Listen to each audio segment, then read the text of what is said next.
Hi everyone and welcome back to success with history. आज हम पढ़ने वाले हैं लेजिस्लेचर इन द यूएसए। ये वीडियो क्लास 12th के लिए है फ्रॉम द चैप्टर लेजिस्लेचर। मैंने पिछली वीडियो में लोकसभा और राज्यसभा के बारे में डिस्कस किया था, तो इस वीडियो में हम यूएसए में कैसा लेजिस्लेचर चलता है, यूएस की कांग्रेस के बारे में डिस्कस करेंगे। सो अगर आपने पिछली यूनियन पार्लियामेंट वाली वीडियो नहीं देखी है, so I will provide the link in the description. उसमें आप लोकसभा और राज्यसभा की वीडियोस देख सकते हैं। लोकसभा वाली और राज्यसभा वाली दोनों वीडियोस की लिंक डिस्क्रिप्शन में आपको मिल जाएगी। तो सबसे पहले आपके लिए ये जानना जरूरी है कि यूएसए में लेजिस्लेचर को कांग्रेस कहा जाता है। वो पार्टी हमारी जो इंडिया में जो पॉलिटिकल पार्टी है वो वाला कांग्रेस नहीं, यहाँ यूएसए के लेजिस्लेचर को कांग्रेस कहा जाता है, यूएस कांग्रेस। तो यूएसए का जो आर्टिकल 1 है, आर्टिकल 1 यूएस कॉन्स्टिट्यूशन का, उसमें लेजिस्लेटिव पावर्स ये कहा गया है कि सारी legislative powers are vested with the Congress. मतलब सारी लेजिस्लेटिव पावर्स कांग्रेस के पास है। और कांग्रेस कंसिस्ट्स ऑफ 2 हाउसेस, मतलब बाई कैमरल स्ट्रक्चर होगा कांग्रेस का। 2 हाउसेस होते हैं, सेनेट और हाउस ऑफ रिप्रेजेंटेटिव्स। तो इसमें आप इंडिया से सिमिलैरिटी से की तरह से समझ सकते हैं, इंडिया की तरह ही सिमिलैरिटी है। इसमें 2 हाउसेस हैं, जैसे इंडिया में लोकसभा और राज्यसभा है, यहाँ पर सेनेट और हाउस ऑफ रिप्रेजेंटेटिव्स है। अब सबसे पहले सेनेट के बारे में अगर बात करें तो ये वहां का अपर हाउस है। जैसे इंडिया में राज्यसभा है, यूएस में सेनेट वहां का अपर हाउस है। बट द डिफरेंस इज कि सेनेट जो है वो ज्यादा पावरफुल है।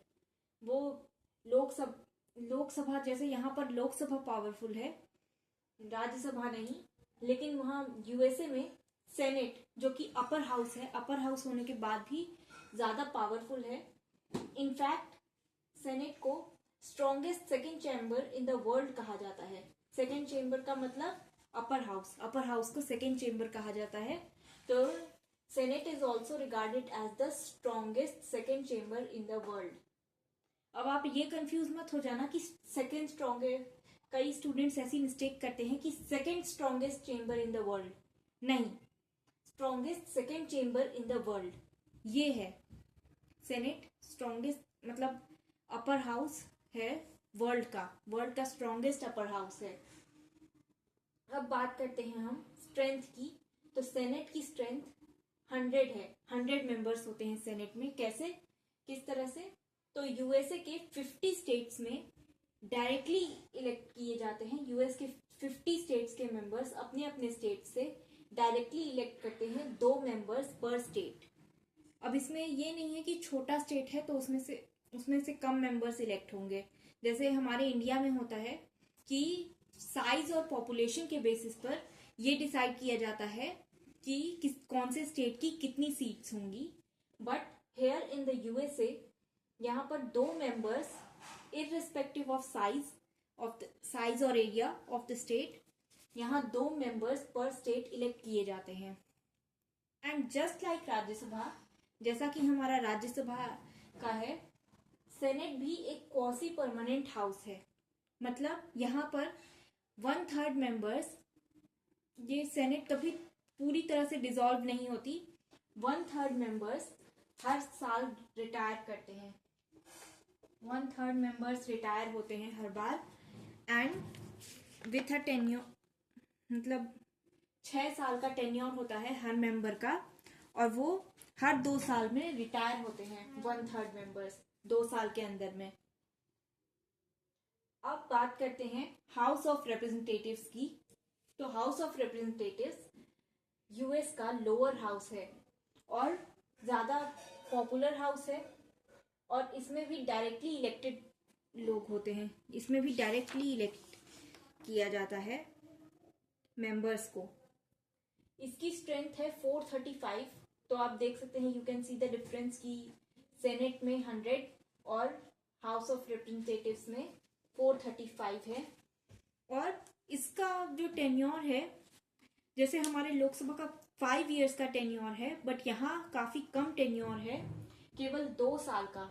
ये क्यों बनाया गया है? 2 साल का क्या सोच के बनाया गया है कि लोग अपडेटेड रहें, मतलब हाउस ऑफ रिप्रेजेंटेटिव्स अपडेटेड रहे लोगों के ओपिनियन से, पब्लिक ओपिनियन से हमेशा अपडेटेड रहे, ये सोच करके 2 साल का टेन्योर रखा गया। Now we will talk about the powers of US Congress. तो सबसे पहले बात करते हैं, अगर लेजिस्लेटिव पावर्स की बात करें तो यूएस कॉन्स्टिट्यूशन का आर्टिकल 1 क्लॉज 8 जो है वो बात करता है उन सारे फेडरल सब्जेक्ट्स की जिस पर कि कांग्रेस को लॉ बनाने की पावर है। जो यूएस कांग्रेस है उसको लॉ बनाने की पावर जो है किन सब्जेक्ट्स पर है? आर्टिकल 1 क्लॉज 8 में जो सब्जेक्ट्स दिए हुए हैं उन पर। अब लेजिस्लेटिव पावर्स की भी क्लासिफिकेशन है, जैसे डेलीगेटेड पावर्स, इम्प्लाइड पावर्स और कॉन्करेंट पावर्स।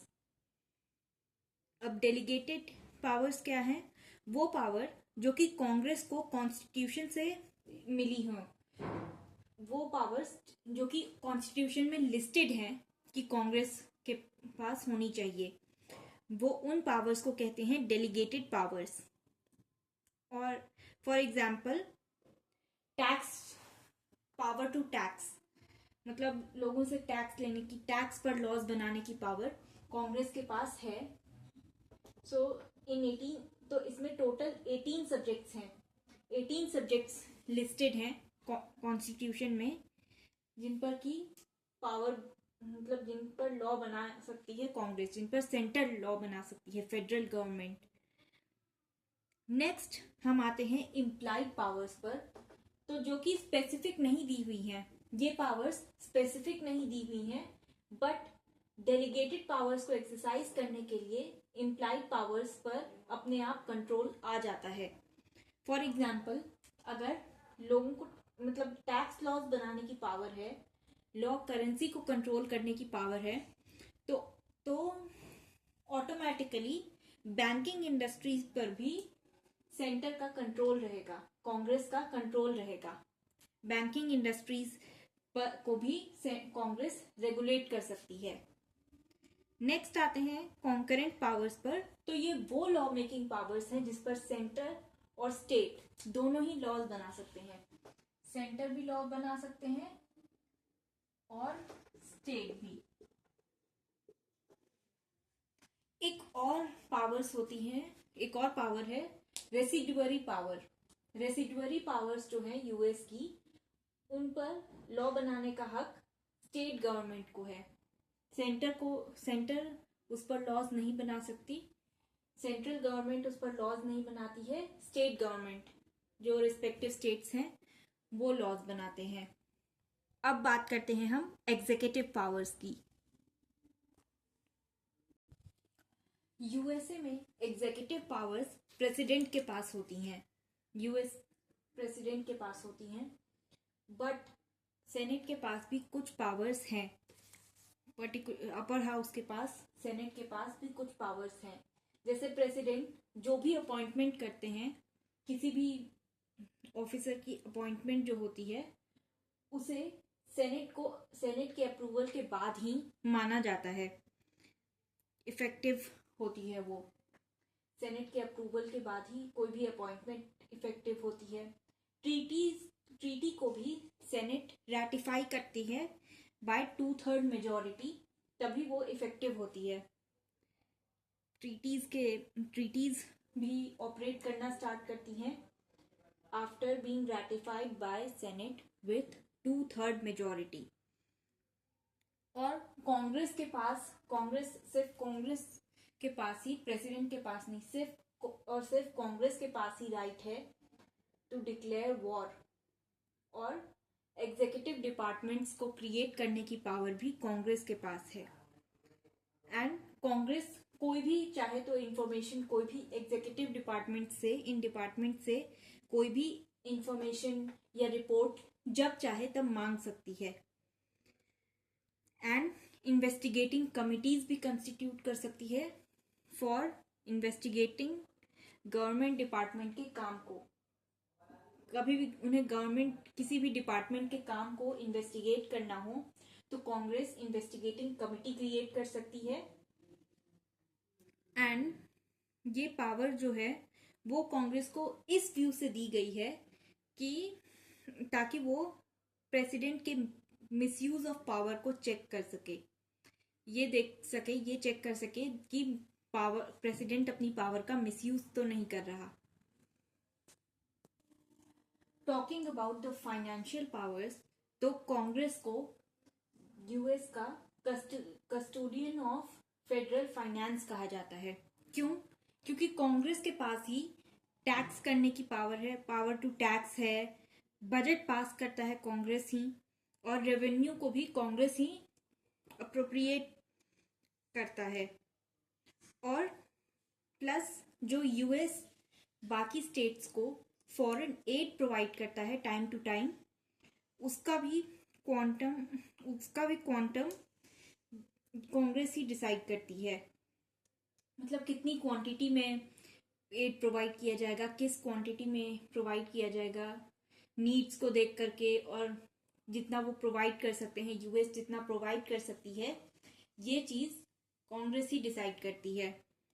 एंड प्रेसिडेंट भी फाइनेंस के लिए, स्टेट एडमिनिस्ट्रेशन के फाइनेंस के लिए कांग्रेस पर ही डिपेंडेंट है। तो आज की वीडियो में बस इतना ही। अगली वीडियो में हम बाकी 3 पावर्स के बारे में भी डिस्कस करेंगे और आगे डिटेल में डिस्कस करेंगे हाउस ऑफ रिप्रेजेंटेटिव्स और सेनेट के बारे में।